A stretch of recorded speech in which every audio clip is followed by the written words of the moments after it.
Hi. Welcome back to my YouTube channel. This is Teacher Zosa, your teacher for the subject personal development.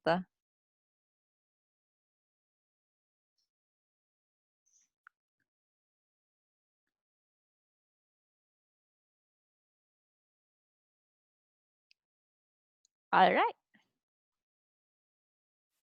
So our last topic is all about mental health and psychological well-being. I shared to you the different happy hormones and how to produce those happy hormones. Okay? So for today's lesson, I want you to answer the perceived stress scale. For every question, choose from the following: 0, never; 1, almost never; 2, sometimes; 3, fairly often or often; 4, very often or often. In the last month, how often how often have you been upset because of something that happened unexpectedly?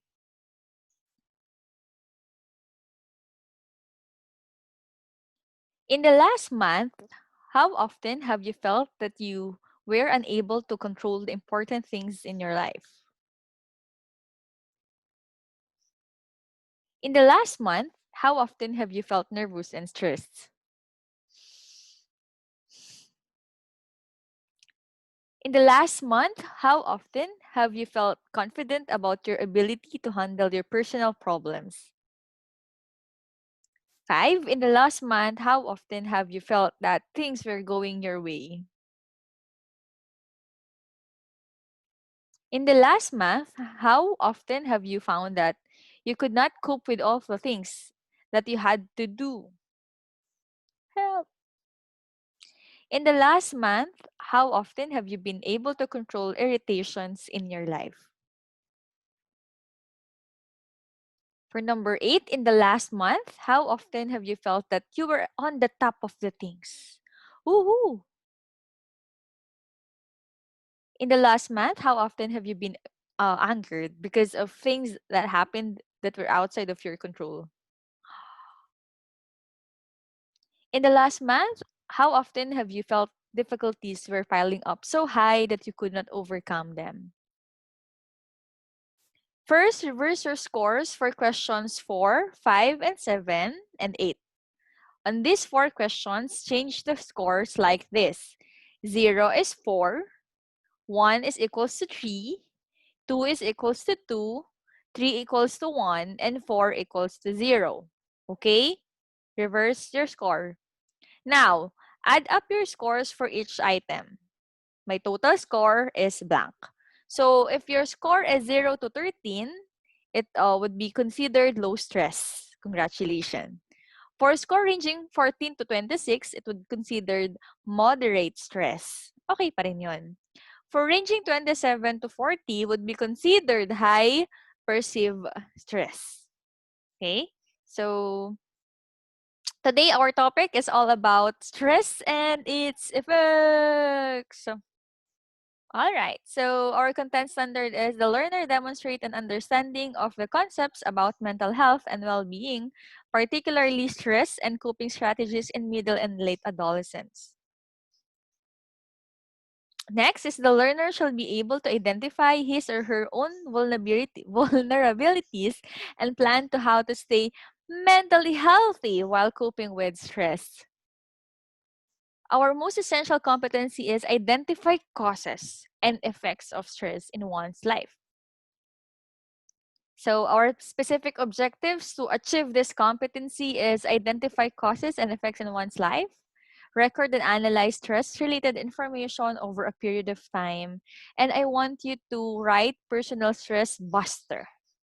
Okay? That is psychomotor. All right. So when we say stress, again, according to Dr. Buboy Alganen of Department of Psychology at Ateneo de Manila, stress is the resultant of a change, whether expected or otherwise, the reaction to it, meaning our respond to different problem. Stress, not all stress is bad. It can trigger your fight or flight mechanism to help you respond to an emergency. So, ang tendency ng tao ay fight, harapin, or flight. ipagpaliban o umalis sa problema. Stress affects everyone differently, and too much stress can cause serious health issues. Okay? Stress is a part of life and needs to manage in order to be healthy and happy. Again, it's part of our life and we need to manage it. That's the reality. Stress is your body's response to certain situation. It's subjective. So something that is stressful for you may not be stressful for someone else or for me, for Ma'am Josa. There are many kinds of stress and not all of them are bad. Stress can help you act quickly in an emergency or help you meet a deadline. Stress can affect our physical, mental health, our behavior. Our body responds to stress by producing chemicals and hormones to help you rise the challenge. So your heart rate increase, your brain works faster, and you have sudden bursts of energy. So this response is basic and natural and was kept our ancestor from falling victim to hungry predators. All right. So again, not all stress is bad, but stress is meant to be temporary. Our body should return to natural state after the situation has passed. Okay? So, what are the different kinds of stress? So, we have what we call physical stress, a common type of this is a common type of stress actually, which refers to actual physical activity and events that weaken our body. For example, is travel. Traveling frequently can send you to different time zones, which makes sleeping and waking difficult. So physical stress also includes stress brought about by sleeping too much, not getting enough sleep, spending too much hours on your feet, or working long hours. Kahit yung paglalakad ng sobrang haba. So we call it physical stress. Okay? Second is emotional stress. Out of all the different kinds of stress, emotional stress is the most common. This can occur after you go through an intense breakup or divorce or losing someone you love, have a fight with your girlfriend, boyfriend, with your friend, or experience other problem that causes you feel depressed or anxious. So, emotional stress often manifests in the same way that depression does. You may experience weight changes, change in how you fall asleep, or how long you sleep, feeling or of isolation and mood swing. Okay? Ang ang difference niya no sa depression, when I say depression, nawalan ka na ng motivation sa buhay, no? And you don't want to eat. Pero dalawang uri ng depression eh. It's a typical and atypical, no? That we will discuss siguro sa mga ibang mga topic, no? When stress is temporary, no? And hindi siya ganun ka lala, no? Unlike depression na wala ka ng motivation sa buhay, you feel so down, nawala na yung goal, and etc. Okay? Emotional stress can also occur when you feel overwhelmed at work or at home. Okay, so that is emotional stress. When we say traumatic stress, when thinking about the type of stress, many people don't think about traumatic stress. So when we say traumatic stress, type of stress that occurs because of some type of trauma of the human body and lead to intense pain, coma, or even death. So that is traumatic stress. When we say acute, is the most common type din ng stress ito. It's your body immediate reaction to a new challenge or demand, and it triggers your fight or flight response. As the pressures of a near-miss automobile accident, an argument with family member, a costly mistake at work, sink in, your body turns on this biological response. Acute stress is not always negative. It's also the experience you have when riding a roller coaster, yung mga rides na Diba yung favorite rides ko sa EK? Yung Ferris wheel and other rides, no? Kahit naman sa Star City, no? So in fact, they might actually be healthy for you as this stressful situation gives our body and brain practice in developing the best response to future stressful situations. Sabi nga ng iba, ang buhay ay parang pagsakay ng Ferris wheel, nakakahilo, nakakasuka, paulit-ulit. Pero kailangan mong bumaba ng sumisigaw, masaya, at sasabihin mo, "Isa pa! Go, go, go!" No? So, depende talaga sa sa response natin. Alright, so, but severe acute stress such as stress suffered as victim of a crime or life-threatening situation, can lead to mental health problems like post-traumatic stress disorder or acute disorder. Yun naman yung bad side. When we say episodic acute stress, when acute stress happens frequently, it's called episodic acute stress. People who always seem to be having a crisis tend to have episodic acute stress. They are often short-tempered, irritable, and anxious. People who are worry-warts or pessimists tend to see the negative side of everything, also tend to have episodic acute stress. So, lahat na lang ng nakita ay mali, pangit, and paghihigante, and worse is to, ano ba, wala lang nakitang maganda, no? Puro complain actually, no? So, negative health effects are persistent in people with episodic acute stress.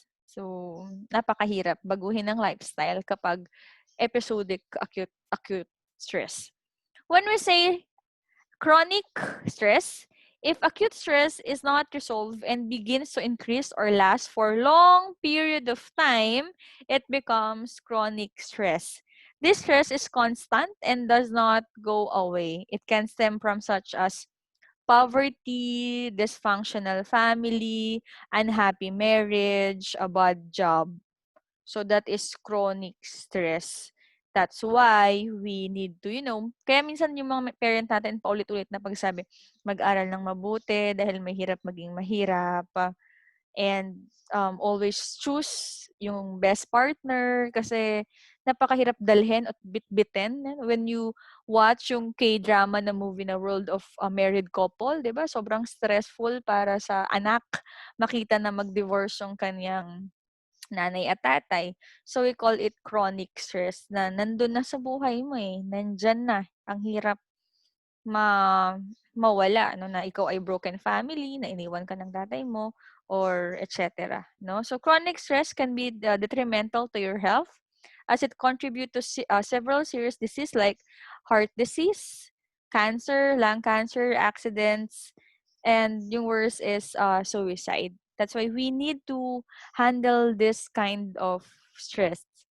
All right. So, what are the types of stress? So, first is eustress. So, eustress is stress na positive. Okay, so eustress is affecting us at times of creativity, physical activity, excitement, no? And gustong-gusto natin. What are the example of eustress? For example, you have a new boyfriend. You are excited to see him, hug him, or ka-text mo siya palagi, kapuyatan mo siya. So, positive stress yun. Yun na lang, siya lang lagi ang inisip mo. Stressful pa rin, no? Kasi, again, another responsibility. So, we call it positive stress, or inspiration and motivation are required. For athlete, this stress, yan yung eustress, arises before the competition, yung excitement niya. Okay? So, when we say distress, negative stress, okay, causes feeling of discomfort, anxiety, and unfamiliarity. Okay?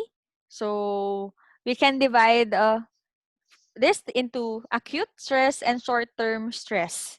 Acute ay yung pangmatagalan, and then yung short-term is temporary and disappears quickly. Okay, other more severe type of distress is chronic chronic stress. Okay, yun na yung long term or years tumatagal, no? So next is hyperstress. Hyperstress, individuals that are overworking or push beyond their capabilities are often faced with hyperstress. When someone is hyperstressed, his tolerance to stressful situation is lower than even the smallest thing can irritate him and stimulate forceful emotional response.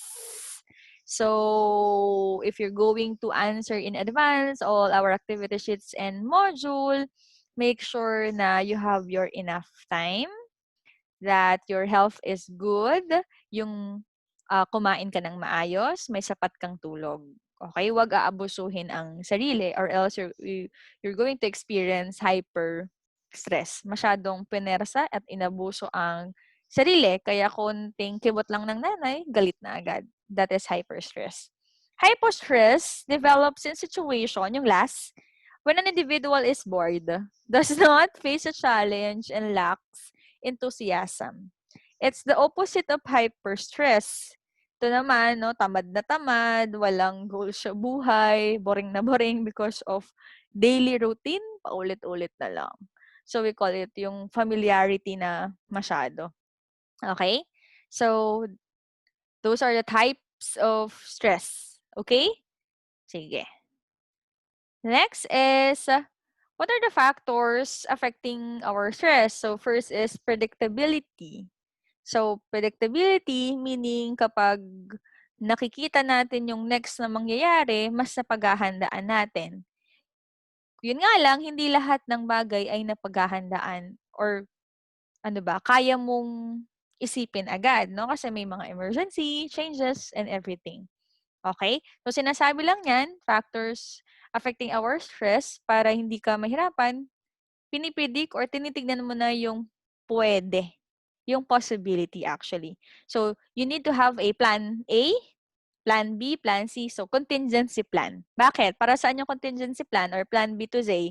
Para just in case hindi gumana yung plan A mo, ready yung heart mo to face these challenges. Kasi ang tendency, UP lang nag-apply ng college, no?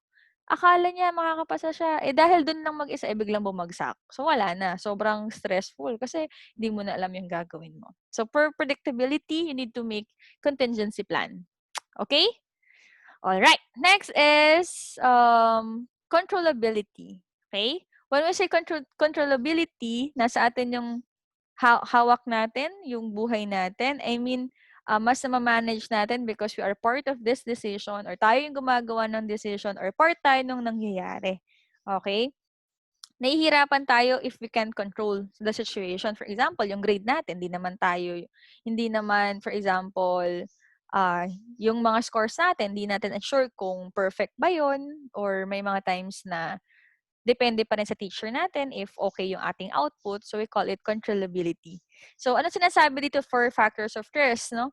Dahil hindi natin kontrolado lahat ng bagay, again, yun nga, contingency plan pa rin. And, kung gusto mong mas makontrol yung bagay, mas mag-engage ka.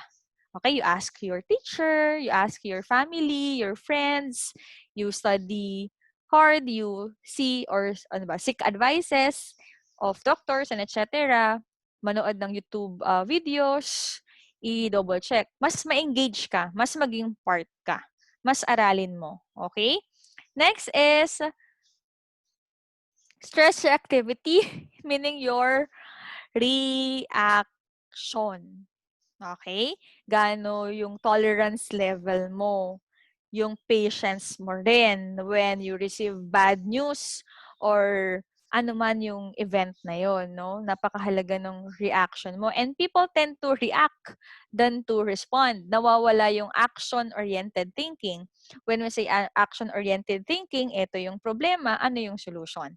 Ang problema ng mga kabataan, ito yung problema, galit agad, tampo agad, tweet agad, o kaya reklamo agad, o kaya diretso agad ng barangay o kung anumang lugar yan, no? So, stress activity, nagre-react agad instead na respond. Well, in fact, again, anong sabi ni Teacher Zosa, ni Ma'am Zosa?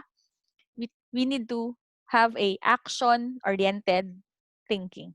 We have to have this kind of thinking na yung problema, ano yung gagawin ko? Ano yung dapat kong gawin? Step by step. Okay? Tandaan po natin yan, ha? Alright. Next is, what are the effects of stress on the body? Sabi na natin yan, no, kanina. Cardiovascular system, sumasakit yung sikmura natin, sumasakit yung muscles natin, even yung batok natin. Nagkakaroon tayo ng pimples. And siguro yung iba nagkakaroon ng dandruff. So, effect yun ng stress sa ating katawan. Sa girls naman, yung delayed menstruation, no? And even in our emotions, meron din naman. Ito, sa body lang naman. Alright. Next is, so when we say resiliency, the universal capacity which allows a person, group of community to prevent, minimize, or overcome the damaging effects of adversity. So according to Gortberg, 1995, shared by Dr. Buboy Alyanan, this time of pandemic and even hindi naman pala ng pandemic or any season in our life, napakahalaga ng tatawag nating resiliency. Resiliency. Okay? Ito yung problema, ito ka, no? Hindi mo lang basta hinarap, kundi lalagpasan mo pa. Magiging better version ka ng iyong sarili. Okay? That is resiliency. It's not enough to overcome the problem. Kailangan mong lagpasan pa siya. Siguro best example nito in Ateneo de Manila. Ang example nila bakit daw agile or eagle. Kasi ang eagle, ito yung bagyo, ito yung ulan-ulan, no? Hindi siya lumilipad dun sa may ulan, no? Lumalagpas siya dun sa ulap kasi dun sa tuktok ng ulap habang umuulan, no? Walang ulan dun sa pinakatuktok. So that is resiliency. Hinihigitan mo pa. Nagiging better version ka ng sarili mo. Nakikita mo yung dapat i-improve. That is resiliency. Okay? So again, it's not enough to solve the problem. Okay? After mo tong i-solve, nilagpasan mo pa, hinigiran mo pa. Naging better version ka. Okay? Next. Alright, so we have, I think yung pinakauna. Alright. Nag-next agad. Alright, so we have external resources. So trusting and supportive relationship. Access to basic services such as education, security, welfare, and extended family. So we call it external resources para mas ma-boost pa yung ating resiliency. We also have internal resources, yung feel lovable and appealing, pride in ourselves, sense of competence, independence and responsibility, our ability to communicate, capacity to solve problems, skills to manage feelings and impulses, possessions of sense of humor, malit na bagay, ngiti, no? Belief in something higher or hope, transcendence, and morals. That's why spiritual development or our spiritual aspect is very important because it serves as internal resource. All right, so how are we going to manage stress? How to manage stress? First is cognitive appraisal. So when we say, ito yung mga example ng cognitive appraisal, anticipating difficulties and preparing oneself for them. You anticipate, no? When you study, for example, ito, paparating yung upcat. So ano yung pwedeng maging problem, no? Sa nun. All right. When faced with difficult situation, identify one's adverse reaction, calm oneself, identify subjective experience, your feelings, thoughts, and behavior, monitor oneself without judgment. Ay, di na ako magsasalita. Nakakahiya. Ay, baka walang kwenta yung sasabihin ko. Ay, baka hindi tatanggapin ni ma'am yung reason ko. So, you need to monitor yourself without judgment. Okay?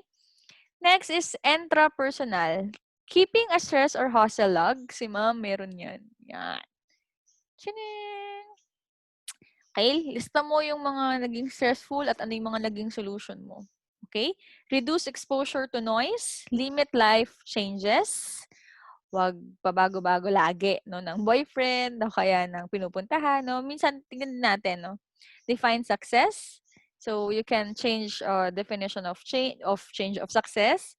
or define mo yung success para sa sarili mo. Ano ba yung mga mahalagang bagay? And spiritual or personal relationship with the Lord. All right. Next is interpersonal or outside. So you need to study how to uh, resolve conflict. So conflict resolution, ang daming book about it. Interpersonal again is time management, social support. Okay? Next is perception intervention, selective awareness. Okay? Ano yung gusto mong pakinggan? Ano yung gusto mong makita? Okay? So, ang pangit ng news, pero aling side yung gusto mong makita? Okay? And how you're going to accept it objectively. Next is stop and smell the rose. Attitude of gratitude. I appreciate those students na nag-thank you talaga sa YouTube video and sa mga posts and everything, no? Kasi nandun yung gratitude. You appreciate my big and small effort. At kahit di ka nagti-thank you, okay lang din yon. Kasi I'm sure na hindi naman may kakahon ang love or ang appreciation or gratitude sa verbal lang. We have different love languages, right? Right. All right. Next is sense of humor. Ha ha ha ha ha. Next is perception intervention, limiting type A behavior. When we say type A behavior, ito lang yung goal eh. Ito lang yung dapat gawin. Kapag hindi ito nasunod, magagalit ako. Very organized na kapag hindi nasunod yung schedule, galit agad. So that is type A behavior, no? Stick sa isang direction, hindi pwedeng mabago, hindi pwedeng biglaan, no? So, in perception intervention, we should limit, no? Okay naman na type A tayo, type A din sa mami na very organized, ito yung gagawin. Sa syllabus nyo, nakita nyo yung date, topics, references. Yun nga lang, paano kung example, Monday, walang pasok, o nasira na yung schedule. So, we should limit type A behavior. Okay? Fostering self-esteem, develop a more internal locus of control, and anxiety management. So when we say anxiety kasi result na siya ng stress or depression eh. Result na siya. Nagiging anxious ka kapag stress ka. So you need to manage as well yung result ng stress. Next is, so yan, relaxation technique, meditation, autogenic training, imagery, progressive relaxation, and biofeedback. Okay, meron dyan imagery, guided, yung you're going to close your eyes and imagine a very relaxing place. Okay? So, for our learning activity, I want you to record and analyze stress-related information over a period of time. So, here's the format. I want you to write the date, time, stress event, your response, and rate your response. So, not too well, okay, or well. And then you're going to analyze type of stressors. So, is it your family? Is it yourself? Or other factors? So you need to identify ano yung kadalasan and frequency. Gano'ng kadalas. So, what are your common stressors?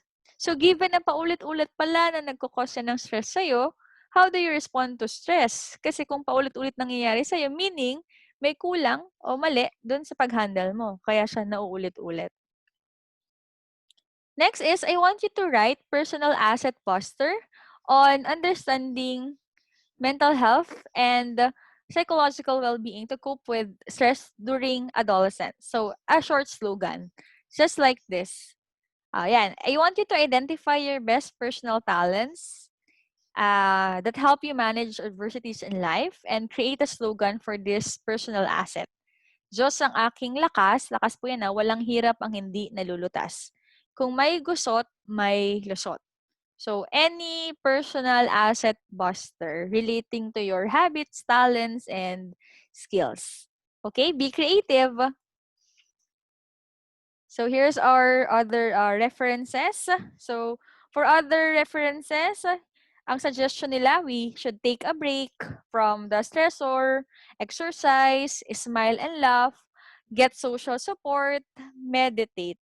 And other stress relief techniques, ways to relax your mind, write, let your feelings out, talk, laugh, cry, express anger when you need to.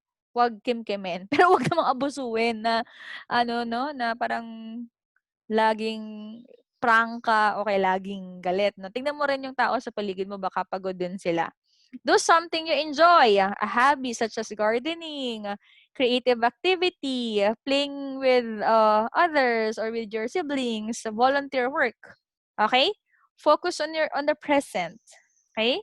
So, yun po ang sinasabi ng ibang mga references. So, I hope nakatulong si Ma'am sa inyo. Thank you so much for listening. Don't forget to like and subscribe. Thank you so much.